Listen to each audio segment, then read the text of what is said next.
So let's get into, let's stay on Boris, let's stay on Al, but let's talk about irony, because irony is something that has been completely defeated in the era of COVID.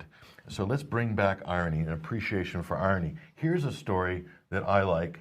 Looking back in 2018, Boris Johnson faces criticism over the burqa letterbox jibe. Everybody remembers this. If they remember when Boris was in the cabinet, he remarked that Muslim women wearing the burqa were like letterboxes, basically. And we can't have that in Britain. We can't have letterboxes, said Boris. And the irony of this is just too much. Let's go look at his statements, Mike. And let's just kind of look back at what Al Johnson said at the time. He said, "If you tell me that the burqa is oppressive, then I am with you," said Boris or Al back in 2018. And he goes on, and it gets more interesting. "If you say that it is weird and bullying to expect women to cover their faces, then I totally agree," said Al Johnson back in 2018. Now, just remark and remember what's being said here. It's very interesting and relevant to today.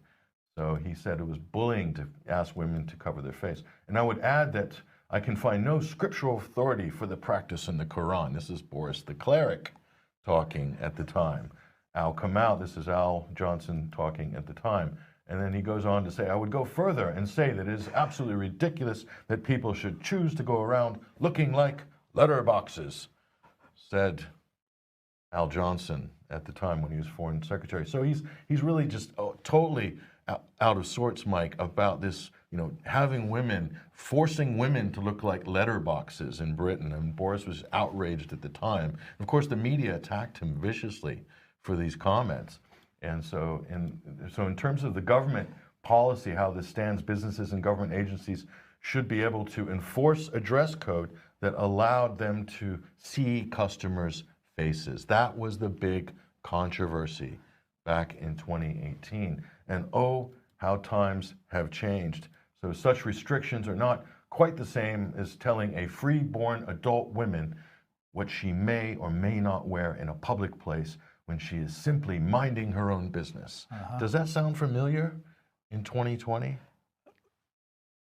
He seems to have reversed his position. Well, it does seem like that, Mike. So what we're saying here at the UK column is think about what we've seen in just the last 6 months. And what we're saying is, isn't it ironic, isn't it absolutely ironic that it would be Boris Johnson that would turn Britain into a nation of letterboxes? Isn't that just absolutely ironic? It absolutely is.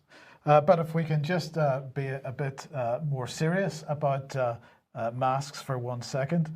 Here is an article from ResearchGate, Masks, False Safety and Real Dangers, Part 1.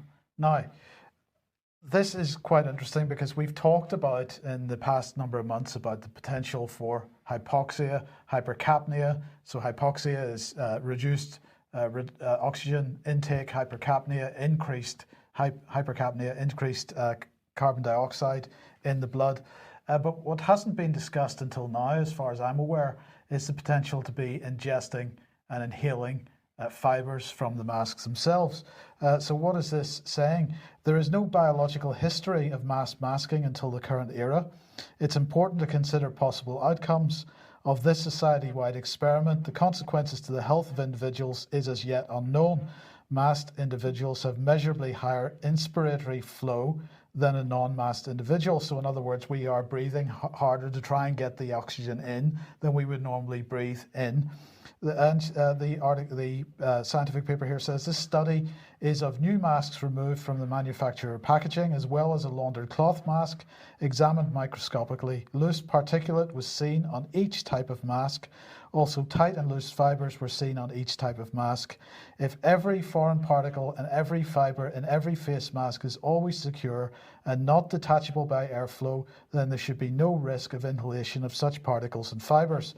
However, even if a small portion of mask fibers is detachable by inspiratory flow, or if there is debris in mask manufacture or packaging or handling, then there is the possibility of not only entry of foreign material into the airways, but also entry into deep lung tissue and potential pathological consequences of foreign bodies antibodies in the lungs. And of course, this is not a peer-reviewed paper yet. It's still up for peer review, so we don't know what the final outcome is of that is going to be. There's still more research required, but the key point here, as we've been stressing for so many weeks and months now, is that there has been no risk assessment done by governments, by local authorities, by anybody on the risks of wearing masks in the way that we're wearing these masks. And what are we looking at here, Patrick? Potentially in the future, serious lung problems, potentially cancer from having ingested quantities of small fibers. I think we've seen this type of thing before, haven't we? Well, you're talking about artificial fibers, petroleum-based products, various different, microscopic elements that are not healthy when they're embedded in your soft lung tissue. So this isn't a normal situation. Normally, surgeons wearing cotton masks and things like that, organic material. Now you've got a whole range of just about anything goes in terms of masks. So this really speaks, Mike, to the ridiculousness of the rollout of the mask culture and the mask industry on the back of COVID. And the fact that nobody's even questioning, if there's any safety. A lot of people remarked in a lot of reports, Mike, they're feeling nauseous, a feeling of nausea when they're wearing masks for long periods of time. And one of the reasons is they're breathing in synthetic fibers constantly. And this is inducing a feeling of nausea. I mean, this is like common sense, medical 101. I mean, why isn't anybody picked up on it? But right now, the mainstream media are absolutely determined, pushing the mask mandate, pushing mask culture, basically backing a government policy on this that, to me, doesn't look like it's intelligent whatsoever. They're not listening to the best possible science. Yeah, indeed. So I'm just going to say one word, asbestosis. Now, do I know that wearing of masks is any way similar to working in an environment where you've got asbestos dust? Of course not. But government doesn't know either, and this is the key point. We've got to keep the pressure on to get some proper risk assessment done before this becomes a long-term requirement. And I mean, if what scientists are saying, and I think it was at UCL, I can't remember exactly who it was saying that don't expect a vaccine in March to be some sudden boon, which means that we're going to be able to take the masks off. It could be 2 years. If people are going to be required to wear masks for this length of time, and particularly people that are working in retail outlets and so on that are required to wear them for 8 hours a day in the store, this has the potential to have a massive impact on people's health. So I can just see the stories coming out in 2 years' time, like, oh, if only we had known at the time. It'll be in the Telegraph on the front page. Dangers of wearing masks has caused a new epidemic of X, whatever it is. I mean, I can just see the media doing their usual sort of after-the-fact coverage on this. And oh, the shock and the outrage. Once again, the cure is worse than the disease.